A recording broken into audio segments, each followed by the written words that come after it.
The Grand Chamber of the Galactic Council had never been so silent. Ambassador of the species stood frozen at the central podium. His four eyes blinked rapidly as he tried to process the information displayed on the massive holographic screen before him. Around him, representatives from over 300 different species sat in stunned disbelief. Some had stopped breathing.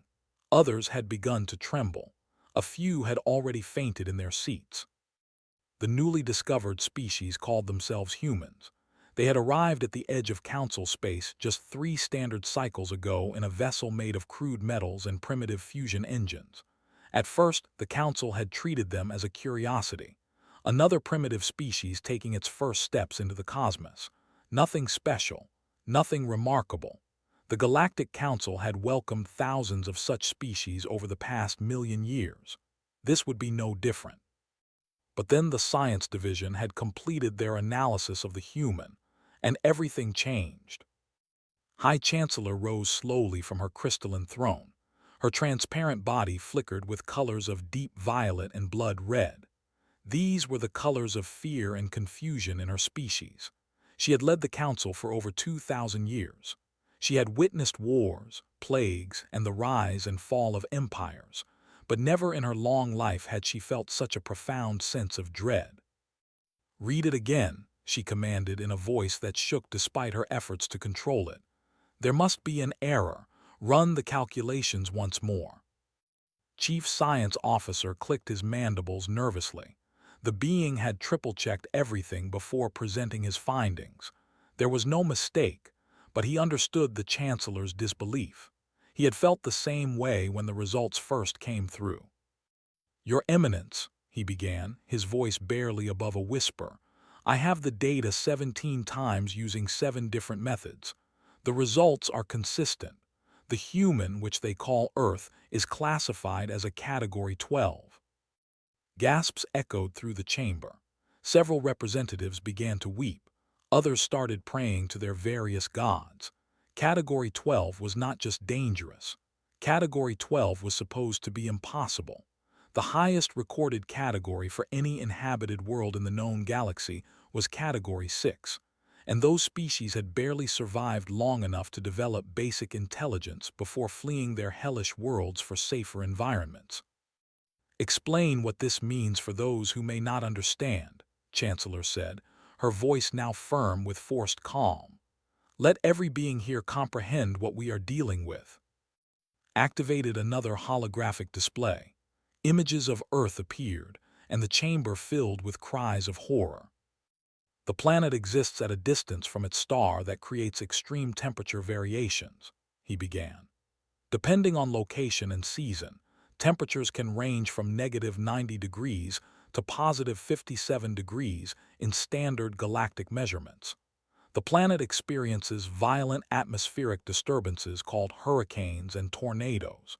These storms can generate wind speeds exceeding 300 kilometers per hour. They occur regularly and can destroy entire settlements in minutes." He paused to let this information sink in before continuing. "The planet's surface is constantly shifting. Massive sections of the ground move against each other, creating earthquakes that can level cities. Mountains of fire called volcanoes regularly erupt, spewing molten rock and toxic gases into the atmosphere.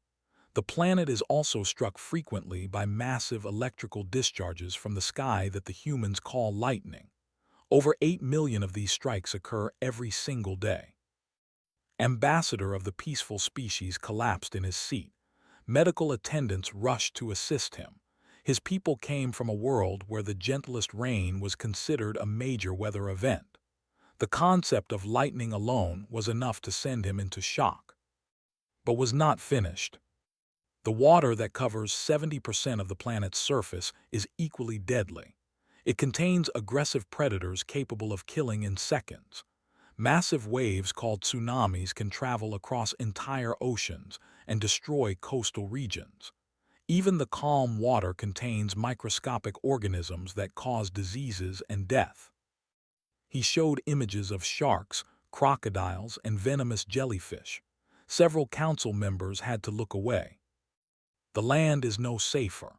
Earth contains approximately 9 million different species. A significant percentage of these are either venomous, poisonous, or predatory. Some are all three. Creatures range from microscopic parasites that consume their hosts from within to massive predators weighing thousands of kilograms. The humans share their world with bears, wolves, big cats, venomous snakes, and insects that carry deadly diseases. Chancellor raised a trembling appendage. How is it possible that any intelligent species could evolve in such conditions?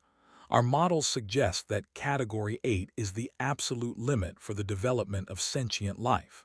Beyond that, no species could survive long enough to develop higher brain functions.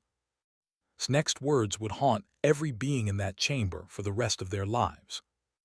The humans did not merely survive on this, Your Eminence. They conquered it. They became the apex predators of their entire planet. They hunted the largest and most dangerous creatures to extinction. They bent the very environment to their will. They built cities in the hottest deserts and the coldest frozen wastelands. They crossed the deadly oceans in primitive wooden vessels.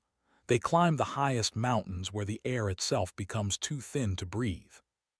And they did all of this before they even developed electricity.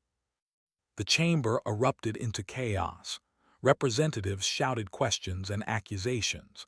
Some demanded that the humans be quarantined immediately. Others called for an emergency military response. The fear in the room was so thick it was almost visible. Chancellor struck her staff against the floor, and the sound echoed like thunder, silencing the crowd. "There is more," said once order was restored. "The physical characteristics of humans are equally disturbing. Their bodies are designed for persistence hunting. They can chase prey across vast distances until the prey simply dies from exhaustion. No other known species has developed this ability to such an extreme degree." He displayed human anatomy on the screen.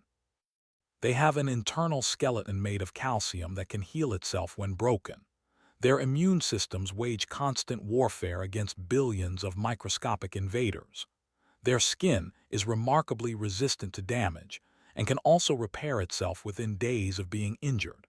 They have two redundant organs for most critical systems. They can survive losing significant portions of their internal organs and continue functioning. They can operate effectively even when severely injured or in extreme pain. Ambassador Al found his voice. What about their mental state? A species from such a world must be savage beyond measure. They must be driven by pure aggression and violence. Hesitated.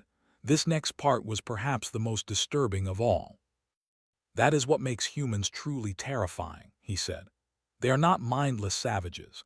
They developed complex societies, art, philosophy, and science. They created music and literature. They formed bonds of friendship and love. They show compassion for the weak and the sick. They have domesticated many of the deadly creatures that share their world, turning wolves into loyal companions and fearsome beasts into working animals. They take dangerous predators and keep them as pets." The chamber fell silent again. "But make no mistake," continued, "when threatened, humans can tap into the full fury of their heritage. Their history is filled with wars of such scale and violence that our records have no comparison. They developed weapons capable of destroying their entire civilization multiple times over. They built these weapons, used them on each other, and then continued to exist." He showed images of human warfare, explosions that turned cities to ash, weapons that could level mountains, machines of war that rolled across battlefields with unstoppable force. The council members watched in horrified silence. They call their largest conflict World War II. In just 6 years, over 70 million humans died. This was nearly 3% of their entire population at the time. Any other species would have been wiped out. The humans rebuilt their civilization within a single generation and continued advancing. They reached their moon just 24 years after this war ended. Chancellor stood and walked slowly toward the holographic display. She studied the images of these strange, soft-looking beings. They appeared so fragile, 2 arms, 2 legs, thin skin, small teeth. Nothing about their appearance suggested the horror that it described. "So we have a species that evolved on the deadliest world in the known galaxy," she said quietly. "A species that conquered their planet through sheer determination and endurance. A species that wages war on a scale we cannot comprehend. A species that can form pack bonds with anything, even deadly predators. And now this species has discovered interstellar travel and is knocking at our door." She turned to face the council. "What do we do?" The debate that followed lasted for 16 days. Some argued for immediate military action, but the strategists quickly pointed out the folly of this approach. Humans had evolved to fight against impossible odds. They were at their most dangerous when cornered or threatened. Any attack would unite them against a common enemy, and the Council had no desire to become that enemy. Others suggested quarantine. Trap them in their star system and let them fight among themselves until they wiped themselves out. But the historians noted that humans had already survived multiple extinction-level events. They had endured ice ages, plagues, asteroid impacts, and their own weapons of mass destruction. Quarantine would only delay the inevitable. In the end, the Council reached a decision that would have seemed unthinkable just weeks before. They chose friendship. Ambassador was selected to make first official contact with humanity. She was chosen because her species was known for their calming presence and diplomatic skills. She approached the human delegation with her prepared speech, ready to begin the long process of peaceful integration. The lead human, a female named Sarah, smiled warmly and extended her hand in greeting. Ambassador had been briefed on this gesture. It was a sign of peace, showing that the human carried no weapons, reached out and grasped the offered hand. The grip was firm, stronger than anything had expected. She could feel the power contained in that simple gesture, but the smile on Sarah's face was genuine. There was warmth there, kindness. The same species that had built weapons to destroy their own civilization was offering friendship without conditions. "Thank you for welcoming us," Sarah said. "We've been dreaming of this moment for generations. Meeting others out here among the stars, we have so much to learn from you." Felt something unexpected stir within her. Despite everything she knew about these predators, she found herself wanting to trust this human, to believe that friendship was possible. Perhaps this was the true terror of humanity. They could make you forget what they really were. They could make you want to be their friend. "We welcome you to the galactic community," replied carefully. "We hope this will be the beginning of a long and peaceful relationship." Sarah's smile widened. "We'd like that. Fair warning, though. We can be pretty intense once we decide we like someone. Hope that's okay." Thought about wolf-like predators turned into pets. She thought about deadly creatures becoming loyal companions. She thought about how humans formed bonds so strong they would die for each other without hesitation.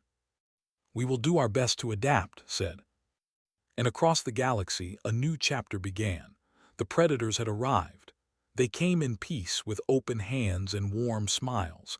And somehow that was the most terrifying thing of all.